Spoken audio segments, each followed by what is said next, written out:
Assalamualaikum warahmatullahi wabarakatuh. Kita ketahui Hizbut Tahrir bekerja siang malam menegakkan Islam kafah dalam bingkai daulah khilafah ala minhajin nubuwah. Tahukah saudara, ternyata warga Minang sudah memperjuangkannya. Sebelum kita lanjut, jangan lupa like, share, dan subscribe dulu ya channel ini. Dari dulu kaum muslimin di seluruh dunia terkaget dengan fakta bahwasanya khilafah Islamiyah yang berumur 13 abad dihancurkan oleh Mustafa Kemal Atatürk, sebuah hal yang tidak terbayangkan sebelumnya. Sehingga ketika daulah khilafah ini hancur, kaum muslimin di seluruh dunia, terkhusus di Sumatera, merespon kejadian ini. Pendek cerita, bersama ulama tanah Jawa, kaum muslimin di tanah Minang mengutus ulama di masa itu, Syekh Abdul Karim Amrullah, menghadiri muktamar khilafah yang diadakan di Mesir sebagai wujud respon kosongnya kekhilafahan muslimin. Siapakah Syekh Abdul Karim Amrullah? Siapa yang tak kenal Syekh Abdul Karim Amrullah, ayahnya Buya Hamka. Beliau adalah salah satu ulama pembaharu Islam di Minangkabau pada awal abad ke-20.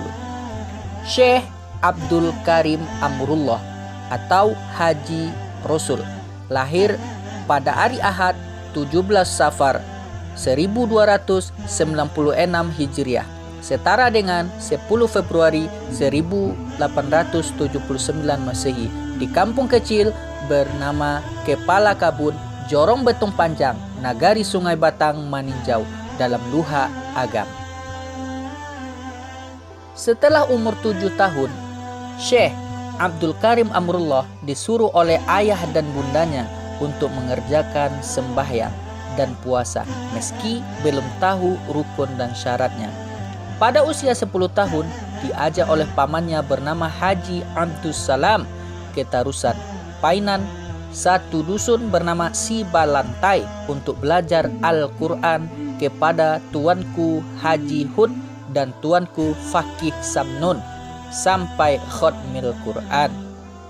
Setelah 1 tahun di sana, beliau dibawa lagi ke Sungai Batang untuk belajar huruf Arab ke Adam, anak tuanku Sa'id. Pada usia 13 tahun, barulah Syekh Abdul Karim Amrullah belajar nahwu dan sorof kepada ayahnya sendiri. Selanjutnya, ayahnya Syekh Abdul Karim Amrullah membawa Syekh Abdul Karim Amrullah ke Sungai Rotan, Pariaman untuk belajar dan mengkhatamkan kitab Minhajut Thalibin karangan Imam Nawawi dan tafsir Jalalain kepada murid ayahnya sendiri bernama tuanku Sultan Muhammad Yusuf.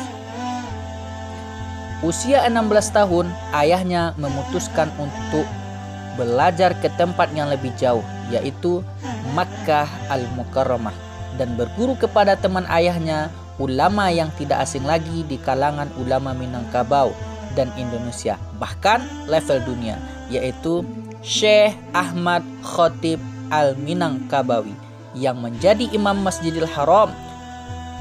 Syekh Abdul Karim Amrullah belajar selama 7 tahun, juga menunaikan ibadah haji bersama teman-temannya, yaitu Syekh Muhammad Jamil Jambe, Syekh Tahir Jalaluddin ahli ilmu falak, Syekh Abdullah Ahmad. Selain itu, Syekh Abdul Karim Amrullah juga berguru kepada Syekh Umar Bejanet, Syekh Soleh Bafadol, Syekh Hamid Jeddah, Syekh Usman Sarawak, Syekh Sa'id Yaman, dan pernah belajar juga kepada kakek pendiri Hizbut Tahrir, yaitu Syekh Yusuf An-Nabani.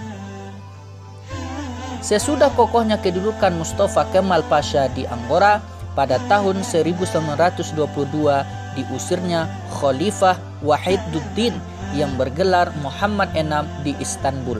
Maka kaum muslimin saat itu tidak memiliki khalifah dan khilafah Islamiyah.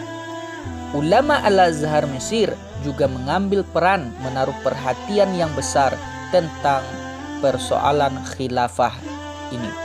Lalu Perdana Menteri Sa'ad Zaghloul Pasha yang berasal dari Partai Rakyat menanyakan kepada Raja Fuad apakah dia mau menjabat pangkat suci itu. Lalu Sa'ad Zaghloul Pasha mempropagandakan kepadanya. Maka merespon hal ini, ulama-ulama Al-Azhar mengadakan Muktamar Khilafah Internasional menilik kemungkinan menegakkan khilafah, dan ketua Muktamar Khilafah itu adalah Syekh Hussein Wali. Seruan ulama Al-Azhar itu sampai ke dunia Islam dan diutuskan perwakilan ulama Nusantara. Utusan dari tanah Jawa adalah Mr. Cokro Aminoto, pimpinan besar Sentral Syariat Islam, dan Kiai Haji Mas Mansur, penganjur besar Muhammadiyah.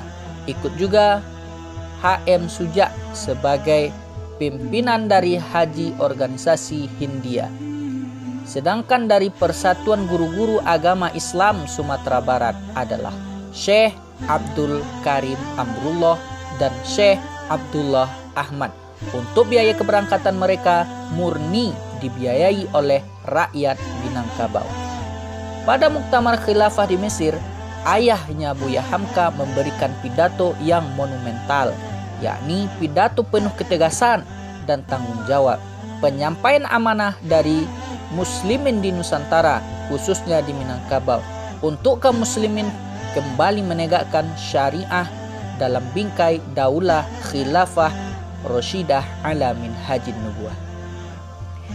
Ketika dalam pertemuan Muktamar Khilafah ini, bangkitlah Syekh Abdul Karim Amrullah, ayahnya Buya Hamka, naik ke atas kursi meminta izin untuk bicara kepada ketua panitia.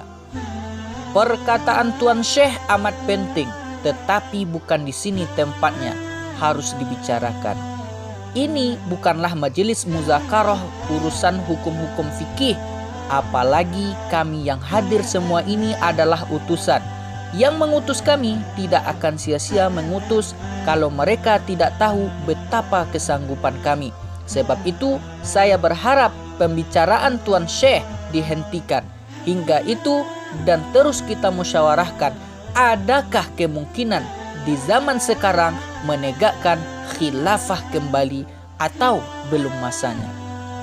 Demikianlah kisah perjuangan rakyat dan ulama Minang memperjuangkan kesatuan umat Islam seluruh dunia.